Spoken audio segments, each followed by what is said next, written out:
কিছু মানুষ ভাবে আমি হয়তো সারাদিন ভিডিওই করি, আমি কোনো কাজ করি না। আজকে তাদের জন্য এই ভিডিওটা শুধু। হ্যালো এভরিওয়ান, আমি হরিণঘাটা থেকে সুস্মিতা বলছি। আমার এই ছোট্ট একটি মিনি ব্লগে তোমাদের সবাইকে স্বাগতম। ভালো লাগলে অবশ্যই লাইক, কমেন্ট, সাবস্ক্রাইব করে দিয়ে যাবেন, শেয়ার করে দিয়ে যাবেন।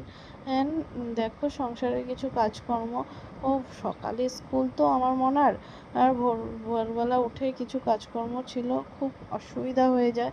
সকালে যদি কাজকর্মটা না করে যাই আমাদের আস্তে আস্তে অনেক বেলা হয়ে যায়। তো তখন মেয়েকে এসে খাওয়ানো, স্নান করানো থাকে, খুব কষ্ট হয়। এই যে কিছু জামাকাপড় ছিল, জামাকাপড় কটা কেচে মেলে দিলাম, কেচে মেলে দিয়ে এখন যাব ভাত বসাতে, রান্না করতে। রান্নাটা করে স্নানটা করে তার সকালবেলা অন্তত ভাতটা করে রেখে গেলে মেয়ে এসে খেতে পারে, কোনো অসুবিধা হয় না। আলু সিদ্ধ ভাতটা খেতে পারে, নাহলে অনেক দেরি হয়ে যায়। যদি একটা দিন উঠতে লেট হয়ে যায়, মনে হয় আমার সারাটা দিন পুরো বেকার হয়ে গেল। সারাটা দিনে আর এনার্জি পাই না যে কাজ করব। ভাত টাত করে মেয়েকে এবার ঘুম থেকে তুলে রেডি করাবো। রেডি করে স্নানটা করে ঘুম থেকে তুলে রেডি করাবো।